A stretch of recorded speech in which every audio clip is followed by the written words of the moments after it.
రాజమండ్రి గోదావరిలో పడవ గల్లంతైన ఘటన చోటు చేసుకుంది. రాజమండ్రి పుష్కర్ ఘాట్లో ఘోర ప్రమాదం చోటు చేసుకుంది. ఒక పడవ గల్లంతైంది. 20 మందితో గోదావరి మధ్యలో పడవ మునిగిపోయింది. ఈ ప్రమాదంలో 12 మంది ప్రాణాలతో బయటపడ్డట్టుగా తెలుస్తోంది. ముగ్గురు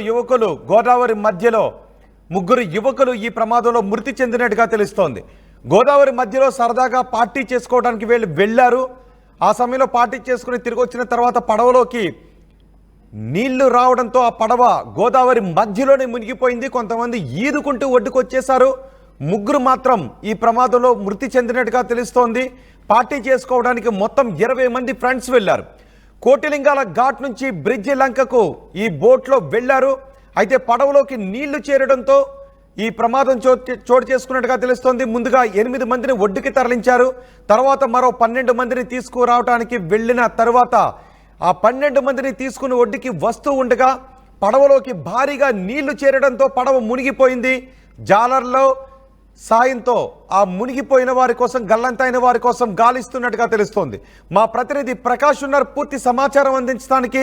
ప్రకాష్, అసలు ఎలా జరిగింది ఈ ప్రమాదం? ఎందుకు అక్కడికి వెళ్ళారు? ఇప్పుడు సహాయక చర్యలు ఎలా కొనసాగుతున్నాయి?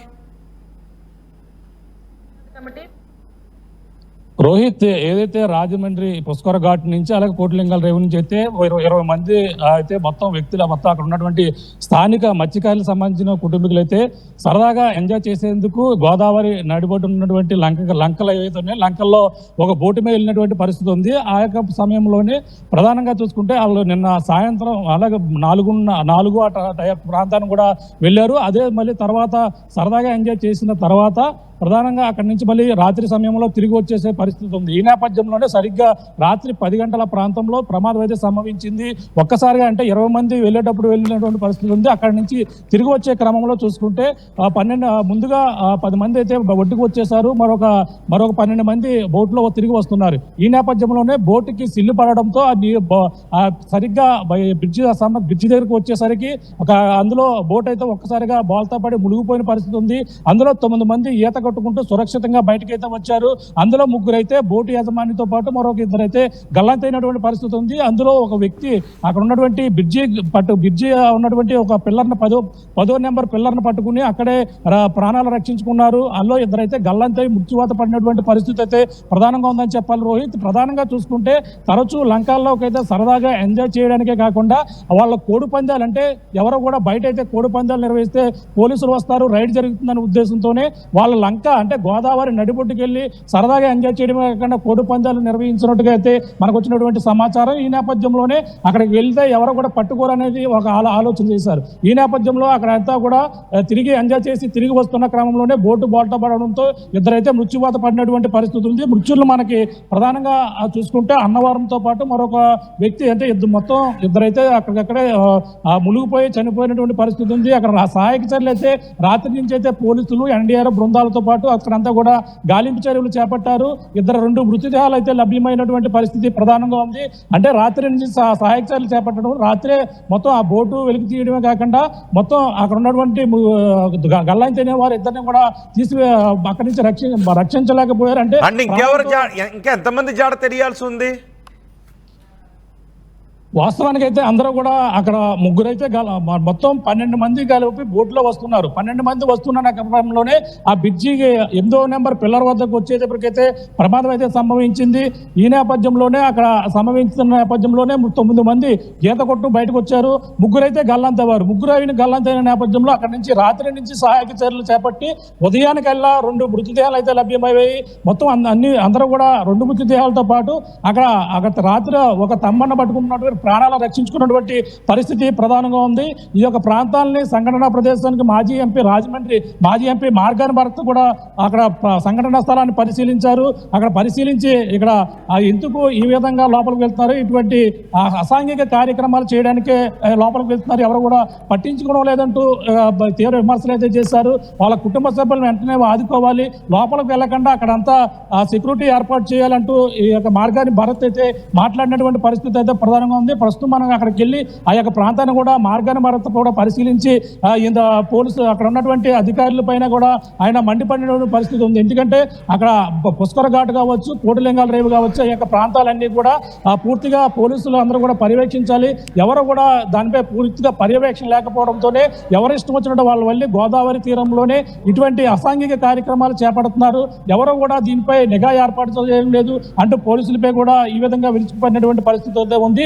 అందరూ కూడా ఆ మృతదేహాలు ఎవరైతే గల్లంతయ్యారో 2 మృతదేహాలు కూడా లభ్యమైనటువంటి పరిస్థితి. ఇప్పుడు ప్రస్తుతం అయితే సహాయక చర్యలు వెంటనే స్పందించి అధికారులు రంగంలో దిగి ఆ మృతదేహాలను బయటకు తీసినటువంటి పరిస్థితి ప్రధానంగా ఉంది. రోహిత్. రైట్ ప్రకాష్, రాజమండ్రి గోదావరిలో పడవ ప్రమాదం చోటు చేసుకుంది.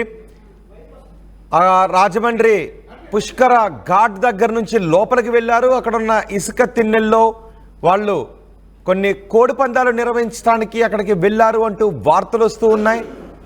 మొత్తం 20 మంది అక్కడికి వెళ్ళారు. తిరిగి వస్తూ ఉన్నప్పుడు ఈ ప్రమాదం చోటు చేసుకుంది. తిరిగి వస్తూ ఉన్నప్పుడు ముందుగా 8 మందిని ఒడ్డుకు చేర్చారు. ఆ తర్వాత మిగిలిన 12 మంది కోసం పడవ మళ్ళీ వెనక్కి వెళ్ళి ఆ 12 మందిని తీసుకుని వస్తూ ఉండగా పడవలోకి నీళ్లు చేరడంతో పడవ మునిగిపోయింది. ఈ ప్రమాదంలో 3 చనిపోయినట్టుగా తెలుస్తూ ఉంది. దీంతో పోలీసులపై కూడా సరైన పర్యవేక్షణ అక్కడ చేయడం లేదు. పోలీసులు అలసత్వం వల్లే కొన్ని అసాంఘిక కార్యక్రమాలు జరుగుతూ ఉన్నాయి. అందుకే ఈ పడవలో ఎవరెవరు అక్కడికి వెళుతూ ఉన్నారు, అక్కడికి వెళ్ళిన వాళ్ళు ఏం చేస్తున్నారు అనేది పర్యవేక్షించకపోవడం వల్లే ఈ ప్రమాదం చోటు చేసుకుంది అంటూ పోలీసులపై విమర్శలు చేస్తూ ఉన్నారు. పోలీసులు ప్రస్తుతం అక్కడ సహాయక చర్యలు కొనసాగిస్తున్నారు.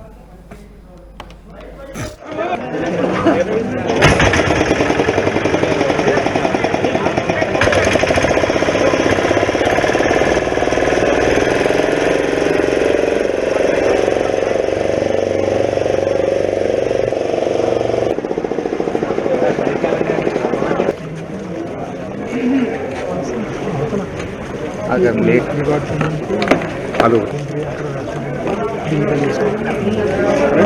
కలిపే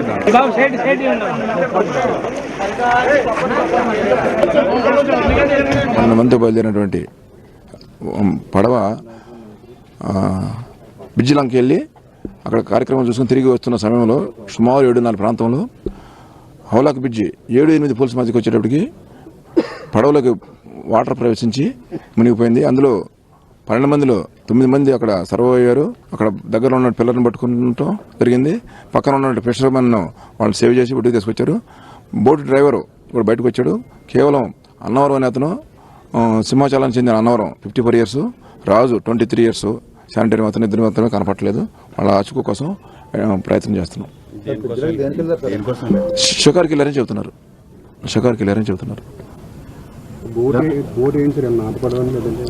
అది పూర్తి వివరాలు ఇంకా తెలియలేదమ్మా. ఏ ప్రాంతం చెందిన సార్? కోట్లింగల్పేట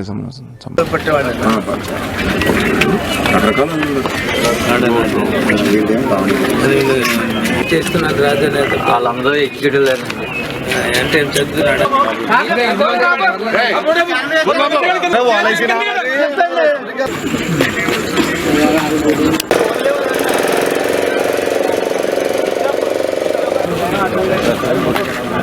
మరి ఒక బోట్ మునిగిపోవడము, ఆ బోట్లో ప్రయాణించిన మరి వాళ్ళు ఎవరో కూడా జాలర్లా లేకపోతే వాళ్ళు చేపల వేటకు వెళ్ళారా, ఆ బ్రిడ్జ్ లంక దగ్గరికి ఎందుకు వెళ్ళారు అనేది డిపార్ట్మెంట్ కానీ లేకపోతే అధికారులు కానీ దీన్ని ఇంకా పూర్తి స్థాయిగా చెప్పాలి. అసలు రాత్రిపూట వెళ్ళాల్సిన అవసరం ఏముంటుంది? రాత్రిపూట అక్కడికి వెళ్ళింది దేనికి? చేపల వేటకి వెళ్ళారా? లేని పక్షంలో ప్యాకాట్ ఆడుకోవడానికి వెళ్ళారా? కోడి పందాలకు వెళ్ళారా? లేకపోతే అక్కడ ఏదన్నా పార్టీ ఏమన్నా జరుగుతుందా? ఇప్పుడు ఏదైతే కోటిలింగాల దగ్గర నుంచి అక్కడి నుంచి చాలా మంది వ్యక్తులు ఇది తరచూ రెగ్యులర్ ప్రాక్టీస్గా బ్రిడ్జి లంక దగ్గరికి వెళ్తున్నారని చెప్పేసి మరి నిన్న సమాచారము. మరి ఒక్కటి అంశం ఏంటంటే అసలు ప్రభుత్వం ఏం చేస్తుంది? ఎందుచేతన ప్రభుత్వము ఇంత నిర్లిప్తంగా ఉంది? ఇప్పుడు ఇక్కడ ఏపీ టూరిజం వాళ్ళకి సంబంధించి అక్కడ బ్రిడ్జి లంక దగ్గర ఒక బోట్ వెళ్తూ ఉంది. ప్రతిరోజు కూడా రెస్టారెంట్ పేరు మీదన అక్కడ బోట్స్ వెళ్తూ ఉన్నాయి. వెళ్తున్నప్పుడు ప్రతిరోజు మరి కామన్ పబ్లిక్ వెళ్తున్నారా లేకపోతే ఏ ప్రజలు వెళ్తున్నారు అనేది ఒక పూర్తి క్లారిటీ లేదు. అక్కడ వెళ్తున్నారు రోజును. అసలు గోదావరి పైన మీరు రెస్క్యూ ఆపరేషన్స్ ఏం చేస్తూ ఉన్నారు? ఒకవేళ నిజంగానే నిన్న వెళ్ళింది సామాన్యమైన బోటు, మామూలుగా అక్కడ రెస్టారెంట్ ఒకటి ఏర్పాటు చేశారు. ఏర్పాటు చేసినప్పుడు అక్కడ ప్రయాణికులు కానీ లేకపోతే అక్కడ రెస్టారెంట్కి వెళ్ళే ప్రజలు కానీ అక్కడ ఏదైనా ప్రమాదం జరిగితే, నిన్న జరిగింది ప్రమాదం 7:30-8 గంటల ప్రాంతంలో జరిగిందన్నారు. రెస్క్యూ ఆపరేషన్కి ఎప్పుడు వచ్చారండి? 11 గంటలకి 10:30కి వచ్చారని మాకున్న సమాచారం. అంటే సుమారుగా 2:30-3 గంటల పాటు ఎవ్వరు కూడా ఇక్కడికి ఈ పుష్కర్ ఘాట్ ప్రాంతం, పుష్కర్ ఘాట్ అంటేనే రాజమండ్రి నడిబొడ్డులో ఉంది. పోనీ ఇదేదన్నా చుట్టుపక్కల లంకల దగ్గర లేకపోతే రాజమండ్రి నుంచి ఎవేగా జరిగిందంటే అనుకోవచ్చు. రాజమండ్రి నడిబొడ్డులో ఈ పుష్కర్ ఘాట్ ప్రాంతంలో 6th పిల్లర్ దగ్గర బోట్ తిరగబడిపోయిందని చెప్తా ఉన్నారు. మరి ఇది ఎంత అన్యాయం అండి. గతంలో పుష్కరాల టైంలో ఇదే పుష్కర్ ఘాట్లో 29 మంది తొక్కిసలాటలో చనిపోయారు. ఇదే పుష్కర్ ఘాట్లో మరి నిన్న బోట్ తిరగబడిపోతే 12 మంది అక్కడ మునిగిపోతే 10 మందికి ఈత వచ్చంట. వాళ్ళు ఈదుకుంటూ వచ్చేసారు. మరి మిగతా వాళ్ళు 2కి ఈత రాదో, మరి ఈత వచ్చో కూడా తెలీదు. మరి ఇంత ప్రమాదమైన పరిస్థితుల్లో ఉన్నప్పుడు అసలు ఏం జరుగుతూ ఉంది? ఇక్కడ అంటూ ఒక కంట్రోల్ రూమ్ ఏర్పాటు చేయాలి కదా. ఇప్పుడు పుష్కర్ ఘాట్ అంటే ఊరు నడిబొడ్డులో ఉంది. ఒక కంట్రోల్ రూమ్ అంటూ ఇక్కడంటూ ఉందని చెప్తా ఉన్నారు. మరి కంట్రోల్ రూమ్కి సంబంధించి గవర్నమెంట్ ఏం చర్యలు తీసుకుంటున్నారు? ఇప్పుడు మొన్ననే 2 రోజుల క్రితమే మనకి శివరాత్రి జరిగింది. మరి శివరాత్రి జరిగినప్పుడు బోట్స్ పెట్టి ఏదో కొంత సెక్యూరిటీ కింద పెట్టారు. మరి గజ ఈతగాళ్ళు ఎక్కడికి వెళ్ళిపోయారని అడుగుతున్నా. ఇప్పుడు రేపు జరగబోయేది రాజమండ్రి పుష్కరాలు జరగబోతుంది 1 సంవత్సరన్నర కాలంలో. అసలు మీరు ఏం చర్యలు తీసుకుంటా ఉన్నారు? అంటే ఇది పూర్తిగా ప్రభుత్వం యొక్క వైఫల్యం కాదా అని అడుగుతా ఉన్నాం. ఇప్పుడు మేము గతంలో వైఎస్ఆర్ గవర్నమెంట్ ఉన్నప్పుడు అక్కడ శంకరమఠం ఎదురుగుండా ఒక కంట్రోల్ రూమ్ని పాపికొండలకు సంబంధించి ఏర్పాటు చేసాం. మరి అదైనా కంప్లీట్ 24/7 రన్ అవ్వాలి కదా, ఎందుకు జరగట్లేదని అడుగుతున్నా. అంటే ఇంత నిర్లక్ష్యము, ప్రజల ప్రాణాల పట్ల ఇంత నిర్లక్ష్యం కనబడతా ఉందని అంటే ఒక్కసారి ఆలోచన చేయాలి. ఇప్పటికైనా ప్రభుత్వం బుద్ధి తెచ్చుకుని ఇమీడియట్గా కంట్రోల్ రూమ్ని ఏర్పాటు చేయాలి. ఏవైతే ఆ 2 చనిపోయారో ఆ 2కి సంబంధించి ఏం ఎక్స్గ్రేషియా ప్రకటిస్తూ ఉన్నారు? కనీస పక్షాన గతంలో ఇలాంటి సంఘటనలు జరిగినప్పుడు వైఎస్ఆర్ గవర్నమెంట్లో 20 లక్షలు 25 లక్షల రూపాయల దాకా ఎక్స్గ్రేషియా ప్రకటించిన పరిస్థితులు. మరి ఇమీడియట్గా తక్షణమే ప్రభుత్వం స్పందించి, చంద్రబాబు నాయుడు గారు స్పందించి వాళ్ళకి ప్రకటించాలి. దీన్ని ఎవరిని బాధ్యత చేస్తూ ఉన్నారు దానిపైన కూడా తక్షణమే చర్యలు తీసుకోవాలని మా తాలూకా డిమాండ్ చేస్తూ ఉన్నాము. ఇది కాకుండా 2 రోజుల క్రితము శివరాత్రి రోజున తాళ్ళపూడి మండలంలో తాడిపూడిలో 6 యువకులు గోదావరిలో స్నానం ఆచరిస్తూ 6 చనిపోయారండి. అంటే ఇవి రెగ్యులర్గా జరుగుతూ ఉన్నాయి. మనకున్నది చాలా గోదావరి ఘాట్స్ ఏవైతే ఉన్నాయో పరిమితంగానే ఉన్నాయి. దానిపైన ఎందుకు చర్యలు తీసుకోవట్లేదని మా తాలూకా డిమాండ్ చేస్తూ ఉన్నాము. ఇమీడియట్గా ప్రభుత్వం స్పందించి దీని బాధ్యత తీసుకుని ఈ కార్యక్రమాలు జరుగుతూ ఉన్నాయి. ఇక్కడ కోటిలింగాలకి సంబంధించి ఆ బోట్స్ అని తెలుస్తూ ఉన్నాయి. అదే కోటిలింగాల్లో ఎమ్మెల్యే తాలూకా మనుషులందరూ బజార్కి సంబంధించి అక్కడ కన్స్ట్రక్షన్ జరుగుతుంది. మరి ఇదే ఈవీఎం ఎమ్మెల్యే చెప్పాడు. ఏం చెప్పాడండి? నాకు 5 కోట్ల రూపాయలు డబ్బులు ముట్ట చెప్పారు, రాజమండ్రిలో అతిపెద్ద స్కామ్ అని చెప్పారు. మరి అక్కడ కన్స్ట్రక్షన్ జరుగుతుంది, ఎందుకు ఆపట్లేదు? ఇది అన్యాయంగా గవర్నమెంట్ భూమి, నాకు లంచం 5 కోట్లు లంచం ఇచ్చారని చెప్తున్నాడు కదా. మరి ఇక్కడ కన్స్ట్రక్షన్ ఎలా జరుగుతుంది? ఆపాలి కదా. అంటే నాకు ఒకటి అర్థం కాని అంశం ఏంటంటే, ఇక్కడ ఎమ్మెల్యేకి డబ్బులు ముట్టేయేమో, ఈవీఎం ఎమ్మెల్యేకి, అందు గురించి కన్స్ట్రక్షన్ జరుగుతుంది, ఎందుకు ఆపట్లేదు? ఇప్పుడు మీరు ఇలాగా నిర్లిప్తంగా ఉండి ఏదో మన చేతిలో బురద ఉంది కదా అని చెప్పి మొత్తం బురద జల్లేశారు. మరి ఇక్కడ ఏం జరుగుతూ ఉంది? ఇదే అన్యాయంగా అక్రమంగా లీజ్ ఇచ్చారని మీరే చెప్పారు. మరి చెప్పినప్పుడు కన్స్ట్రక్షన్ ఎలా జరుగుతుంది? దగ్గరుండి చేయిస్తున్నారా? అంటే మీకు డబ్బులు ముట్టాయా అని అడుగుతున్నా.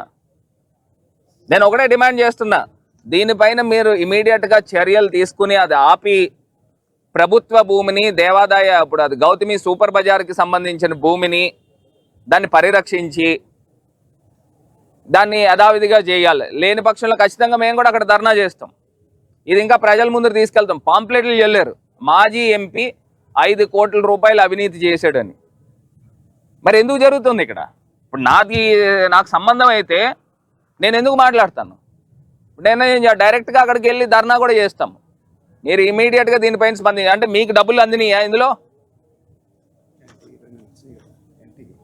నిన్న వెళ్ళిన 24 మంది వెళ్తే కొంత బోట్కి ఏదో చిల్లు పడిందని 12 మంది దిగిపోయారని చెప్తా ఉన్నారు. అంటే ఎందుకు వెళ్తున్నారు? అక్కడికి వెళ్ళే మనుషులు ఎవరు? జాలర్లు వెళ్తున్నారా, వేటకి వెళ్తున్నారా, లేకపోతే అసాంఘిక కార్యక్రమాలు చేయడానికి వెళ్తున్నారా, దేనికి వెళ్తున్నారు? నిన్న ఎమ్మెల్సీ ఎలక్షన్ కౌంటింగ్ డే కూడా అని చెప్తా ఉన్నారు. దానిపైన కూడా అక్కడ వైన్ షాపులన్నీ కూడా రాజమండ్రి సిటీలో కానీ లేకపోతే మూసేయడం జరిగింది. ఎక్కడి నుంచి తీసుకుని అక్కడికి వెళ్తున్నారా? అసలు ఏం జరుగుతుంది? ఇది రెగ్యులర్ ప్రాక్టీస్ ప్రకారంగా జరుగుతూ ఉంది. దీనిపైన అసలు అధికారులు ఏ రకమైన చర్యలు తీసుకున్నారనేది అర్థం కావట్లేదు. నేను ఇందాక చెప్తున్నా, ఇదే కోటిలింగాల ఘాటుకు సంబంధించిన బోట్లు, అదే కోటిలింగాల దగ్గర ఎమ్మెల్యే మనుషులందరూ కూడా అక్కడ ఇసుక ర్యాంపులు ఉన్నాయి వాళ్ళందరికీ కూడా. మరి అక్కడికి దీనికి ఏం లింక్ అనేది కూడా ఒకసారి మీడియా నిగ్గు తేల్చాలి, అధికారులు కూడా నిగ్గు తేల్చాలి. ఎందుకంటే కొన్ని వందల మంది అక్కడ పనిచేస్తున్నారు ఇదే కోటిలింగాల ఘాటు దగ్గర. కనీసము ఆ ఇసుక ర్యాంపులకు సంబంధించి మనుషులు వెళ్ళినా కూడా అక్కడ ప్రజలను కాపాడేవారేమో.